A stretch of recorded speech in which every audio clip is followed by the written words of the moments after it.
Est-ce que tu t'es déjà demandé pourquoi Dieu ne te dit pas tout de suite? Pourquoi il te laisse marcher dans le flou, avancer sans comprendre, prier sans réponse claire, alors que lui, il sait déjà comment ton histoire va se terminer? Tu pries, tu cherches, tu scrutes chaque signe, et pourtant il y a des zones d'ombre que Dieu semble volontairement maintenir dans ta vie. Est-ce que c'est de l'indifférence? Est-ce qu'il t'a oublié? Ou est-ce qu'il y a, derrière ce silence, une intention beaucoup plus profonde que ce que tu imagines? Aujourd'hui, on va parler de quelque chose qui touche énormément de croyants. Ce moment où Dieu cache une information, une direction, une réponse avant de te la révéler au moment parfait. Et tu vas voir, à travers plusieurs récits bibliques, que ce cache-cache spirituel n'est jamais gratuit. Il a un sens, il a un but, et il révèle une facette du caractère de Dieu que tu n'as peut-être jamais vraiment saisi. Avant de continuer, abonne-toi à la chaîne pour ne rater aucune vidéo, parce qu'on parle chaque semaine de sujets qui touchent directement ta marche avec Dieu.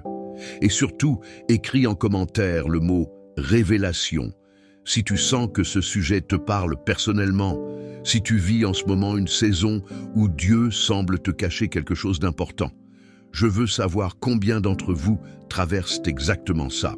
Il y a un verset qui résume parfaitement ce qu'on va explorer aujourd'hui. On le trouve dans le livre du Deutéronome, chapitre 29, verset 29, qui dit que les choses cachées sont à l'Éternel, notre Dieu, mais que les choses révélées sont à nous et à nos enfants, à toujours, afin que nous mettions en pratique toutes les paroles de cette loi. Ce verset nous apprend quelque chose de fondamental. Il existe une catégorie de choses qui appartiennent uniquement à Dieu. Pas parce qu'il veut te punir en te les cachant, mais parce que certaines vérités ne sont tout simplement pas encore destinées à toi, à cet instant précis. Ton rôle, ce n'est pas de forcer la porte du secret divin. Ton rôle, c'est de vivre fidèlement avec ce qui t'a déjà été révélé. Le problème, c'est que dans notre époque où tout va vite, où on veut des réponses immédiates, cette idée d'attendre une révélation devient presque insupportable. On veut savoir maintenant, on veut comprendre maintenant. Et quand Dieu ne répond pas selon notre calendrier, on commence à douter de sa bonté, de son amour, parfois même de son existence. Dans la Bible, il y a un schéma qui revient constamment. Dieu commence toujours par cacher avant de révéler. Ce n'est pas un accident de parcours, c'est une méthode. Regarde l'histoire de Joseph. Dans le livre de la Genèse, chapitre 37, Joseph reçoit 2 rêves prophétiques qui annoncent qu'il régnera un jour sur ses frères et même sur ses parents. Mais entre ce rêve et son accomplissement, il va traverser la trahison, l'esclavage, la prison, l'oubli. Pendant 13 longues années, la promesse reste cachée sous des couches de souffrance. Et pourtant, à aucun moment Dieu n'abandonne Joseph. Le texte précise même, dans le chapitre 39, que l'Éternel était avec Joseph pendant qu'il était esclave chez Potiphar, et encore avec lui pendant qu'il était en prison. Dieu ne révèle pas tout, mais il ne disparaît jamais. C'est ça, la clé. Le silence de Dieu n'est jamais une absence de Dieu. Ce qui est fascinant, c'est que si Joseph avait su à l'avance tout ce qu'il allait traverser avant d'arriver au palais, est-ce qu'il aurait eu la force de continuer? Peut-être pas.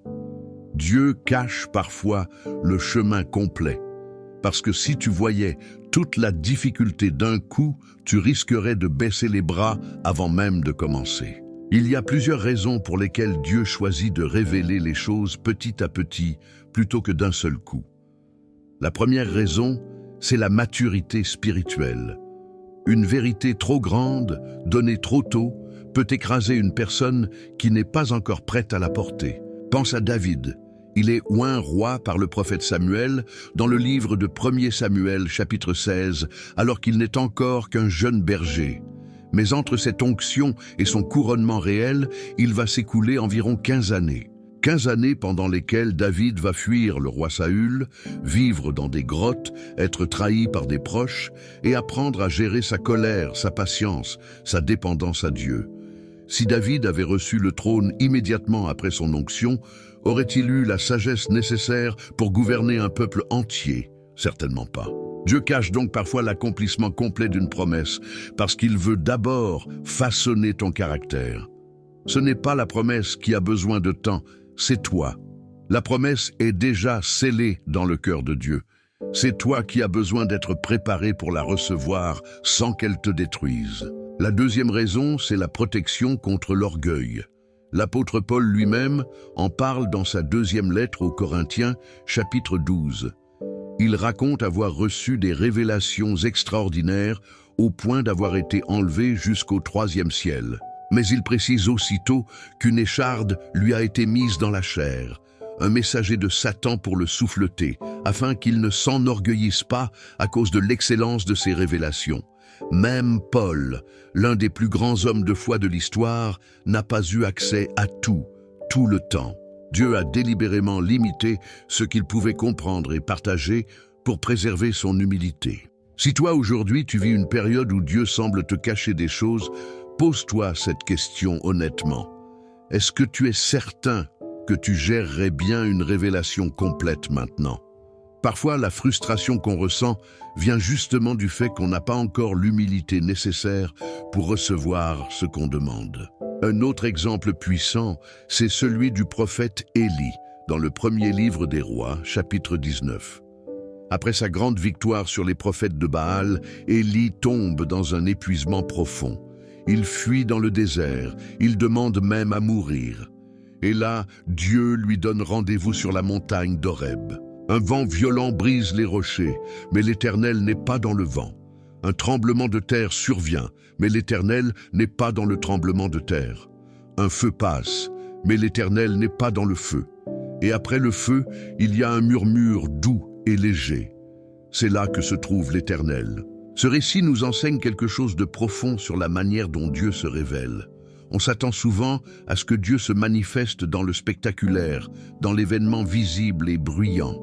Mais très souvent, la révélation divine vient dans le murmure, dans le silence, dans l'intime. Si tu cherches Dieu uniquement dans le bruit de ta vie, dans les grandes émotions, tu risques de passer à côté du moment où il te parle réellement. Élie a dû traverser le vent, le tremblement et le feu avant d'arriver au murmure. Il a fallu qu'il passe par des étapes intenses pour être disposé à entendre la voix douce. Peut-être que ce que Dieu te cache aujourd'hui, ce n'est pas une information, mais une posture d'écoute plus fine, plus patiente, plus silencieuse. Il y a aussi le cas fascinant du prophète Daniel. À la fin de son livre, chapitre 12, il reçoit l'ordre suivant. Tiens secrète ces paroles et scelle ce livre jusqu'au temps de la fin. Daniel lui-même ne comprend pas entièrement les visions qu'il reçoit. Il demande à Dieu quelle sera l'issue de ces choses, et la réponse qu'il reçoit est simplement « Va, Daniel, car ces paroles seront tenues secrètes et scellées jusqu'au temps de la fin. » Imagine la frustration de Daniel. Il reçoit des visions immenses sur l'avenir des nations, et pourtant, il n'a pas le droit de tout comprendre lui-même.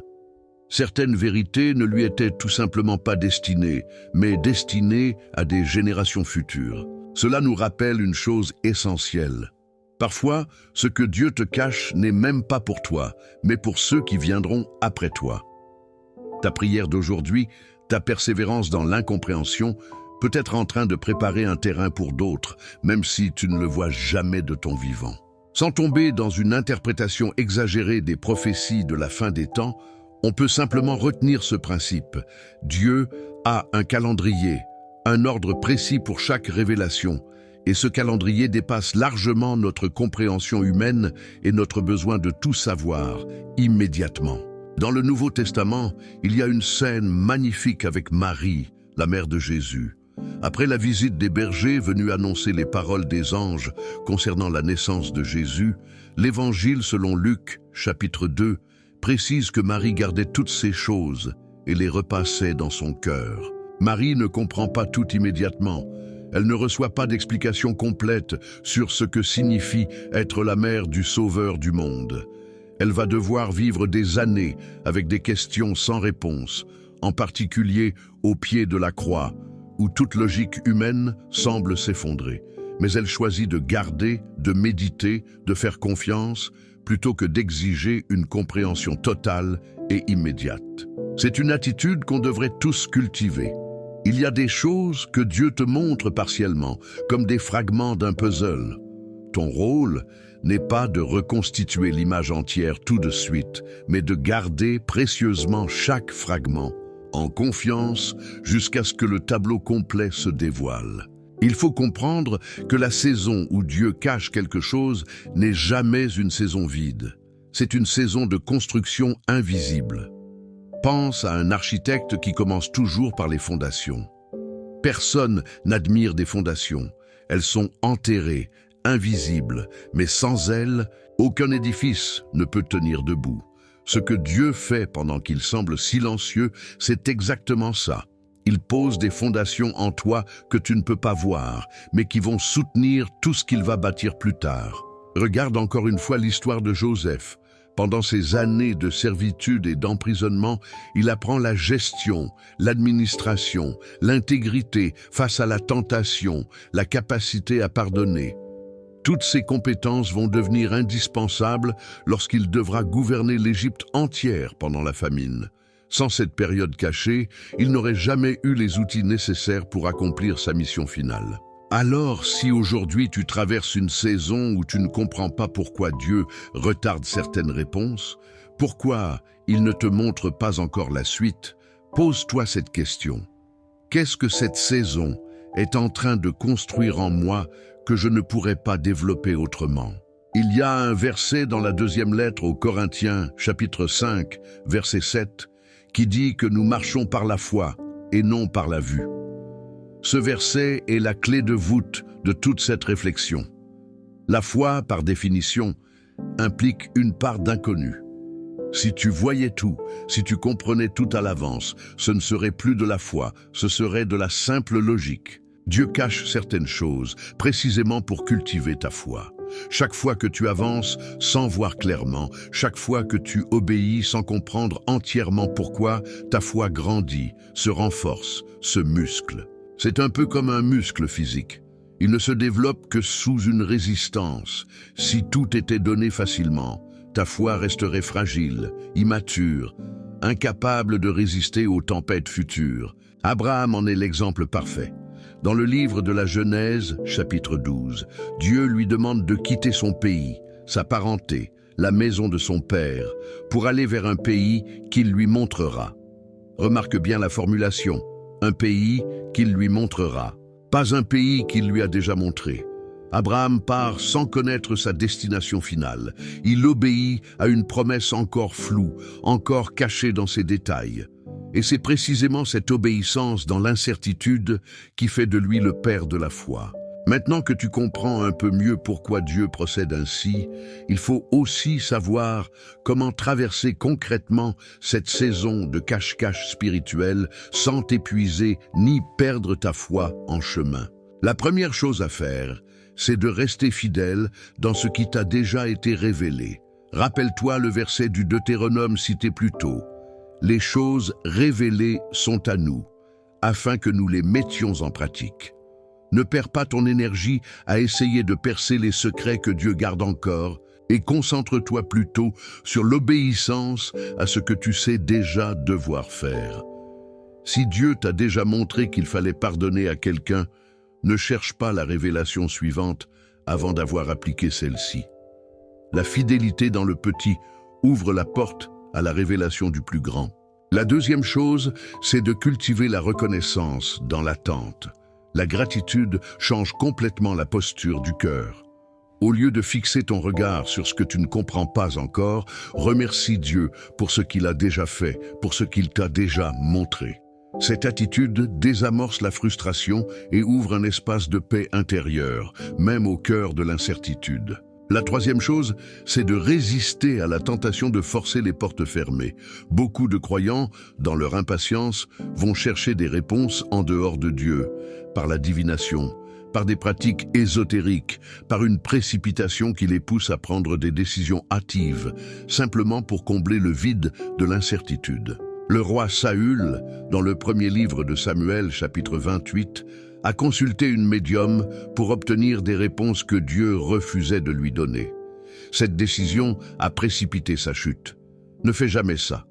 Si Dieu ferme une porte de connaissance, c'est pour ta protection, pas pour ta frustration. La quatrième chose, c'est de développer une intimité quotidienne avec Dieu qui ne dépend pas des réponses reçues. Trop souvent, notre relation avec Dieu devient transactionnelle. On prie pour obtenir, on cherche pour recevoir. Mais la vraie maturité spirituelle, c'est quand tu peux dire, comme Job après avoir tout perdu dans le livre de Job, chapitre 13, verset 15, que même s'il te tuait, tu espérerais quand même en lui. Job n'a jamais reçu d'explication complète sur pourquoi il a tant souffert. Dieu lui répond par une série de questions sur la création, sans jamais justifier directement sa décision. Et pourtant, à la fin, Job se prosterne, non pas parce qu'il a compris, mais parce qu'il a rencontré Dieu lui-même et que cette rencontre a suffi. Il y a toujours, dans les récits bibliques, un moment précis où ce qui était caché éclate enfin au grand jour. Pour Joseph, c'est le moment où il se révèle à ses frères en Égypte, dans le livre de la Genèse, chapitre 45, en leur disant que ce qu'ils avaient projeté pour lui faire du mal, Dieu l'avait changé en bien. Pour David, c'est son couronnement à Hébron après des années de fuite. Pour Marie, c'est la résurrection de son fils, qui donne enfin un sens à toute la souffrance vécue au pied de la croix. Ce qui est remarquable, c'est que dans chaque cas, la révélation finale dépasse largement ce que la personne aurait pu imaginer pendant la période de silence. Joseph ne devient pas simplement libre, il devient gouverneur de toute l'Égypte. David ne devient pas simplement en sécurité, il devient le roi, le plus glorieux de l'histoire d'Israël. Dieu ne se contente jamais de révéler juste assez pour compenser l'attente. Il révèle toujours au-delà de ce qu'on espérait, parce que sa générosité dépasse notre imagination. C'est ce que l'apôtre Paul exprime magnifiquement dans sa lettre aux Éphésiens chapitre 3 verset 20, en disant que Dieu peut faire, par la puissance qui agit en nous, infiniment au-delà de tout ce que nous demandons ou pensons. Si tu es en train de regarder cette vidéo et que tu vis exactement cette saison, celle où Dieu semble te cacher la suite de ton histoire, où tu pries sans réponse claire, où tu avances dans le flou le plus total, je veux que tu retiennes une chose. Ce silence n'est pas un abandon, c'est une préparation. Dieu n'a jamais été absent de ton histoire, même quand tu ne le sentais pas. Il façonne quelque chose en toi que tu ne pourrais pas développer si tout était donné maintenant. Ta responsabilité, ce n'est pas de percer le mystère avant l'heure. C'est de rester fidèle, reconnaissant, patient et ancré dans ce que tu sais déjà être vrai de Dieu. Continue à marcher, même sans tout voir. Continue à obéir, même sans tout comprendre. Le jour où le voile se lèvera, tu réaliseras que chaque étape du chemin, même la plus obscure, avait un sens précis dans le plan que Dieu avait pour toi. Avant de terminer cette vidéo, je veux que tu fasses 3 choses concrètes cette semaine. Premièrement, identifie une chose que Dieu t'a déjà révélée, mais que tu n'as pas encore mise en pratique, et engage-toi à l'appliquer dès aujourd'hui. Deuxièmement, prends un moment chaque soir pour remercier Dieu pour ce qu'il a déjà fait dans ta vie, plutôt que de te focaliser uniquement sur ce que tu attends encore. Troisièmement, résiste à toute tentation de chercher des réponses en dehors de Dieu, même quand l'attente devient difficile à supporter. Si cette vidéo t'a parlé, écris en commentaire le mot « fidélité » pour que je sache que tu t'engages à rester fidèle dans cette saison d'attente, quelle que soit sa durée. Partage aussi cette vidéo à quelqu'un que tu sais traverser en ce moment une période de silence spirituel. Cela pourrait vraiment l'encourager. Et si ce n'est pas encore fait, abonne-toi à la chaîne pour ne manquer aucun enseignement, parce qu'on continue chaque semaine à explorer ensemble ce que la parole de Dieu a à nous dire sur nos combats les plus profonds. Que Dieu continue à te fortifier dans cette attente et que le jour de ta révélation arrive au moment exact où tu seras prêt à la recevoir pleinement. On se retrouve dans la prochaine vidéo.